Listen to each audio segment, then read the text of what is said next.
গঙ্গার বুকে ভেসে থাকা এক রহস্যময় শহর। আজকের শান্ত নবদ্বীপকে দেখে বোঝাই যায় না, একসময় এই শহর ছিল জ্ঞান, তন্ত্রসাধনা আর অলৌকিক ঘটনার কেন্দ্র। প্রায় ১,০০০ বছর আগে সেন রাজাদের আমলে নবদ্বীপ ছিল বাংলার রাজধানী। দেশের নানা প্রান্ত থেকে পণ্ডিতরা এখানে আসতেন শাস্ত্র ও ন্যায়শাস্ত্র শিখতে। লোকেরা তখন নবদ্বীপকে বলত প্রাচ্যের অক্সফোর্ড। কিন্তু এই শহরের ইতিহাসে লুকিয়ে আছে এমন কিছু রহস্য যা আজও পুরোপুরি জানা যায়নি। শোনা যায়, গঙ্গার তীরে এক প্রাচীন মন্দির ছিল, যেখানে গভীর রাতে তন্ত্রসাধনা করতেন কিছু সাধক। মন্দিরের নিচে নাকি ছিল এক গুপ্ত কক্ষ। সেখানে রাখা থাকত প্রাচীন পুঁথি, অদ্ভুত যন্ত্র আর গুপ্ত মন্ত্র লেখা তাম্রপত্র। লোকমুখে প্রচলিত আছে, একবার এক লোভী জমিদার সেই গুপ্তধনের খোঁজে মন্দির খুঁড়তে শুরু করেন।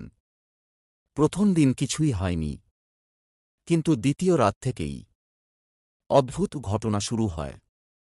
রাত হলেই জমিদারের বাড়ির চারদিকে শোনা যেত শঙ্খধ্বনি, বন্ধ ঘরের ভিতরে নিজে থেকেই জ্বলে উঠত প্রদীপ। আর সবচেয়ে ভয়ঙ্কর ছিল, প্রতিদিন সকালে বাড়ির দরজার সামনে পাওয়া যেত ভেজা পায়ের ছাপ, যেন কেউ গঙ্গা থেকে হেঁটে এসেছে। জমিদার ভয় পেয়ে কাজ বন্ধ করে দেন। কিন্তু ততদিনে অনেক দেরি হয়ে গেছে।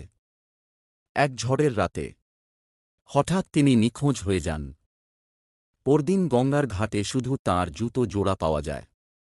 তারপর থেকে সেই মন্দিরের ধ্বংসাবশেষে কেউ আর রাতের পর যায় না। অনেকে বলে, আজও নাকি মাঝরাতে সেখানে মন্ত্রোচ্চারণের শব্দ শোনা যায়।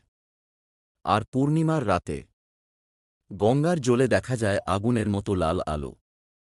কেউ জানে না সেটা কি ইতিহাস, নাকি নবদ্বীপের হারিয়ে যাওয়া কোনো গোপন রহস্য। এই রকম রহস্যময় ইতিহাস ও অলৌকিক গল্প শোনার জন্য এখনই চ্যানেলটিকে ফলো ও সাবস্ক্রাইব করুন।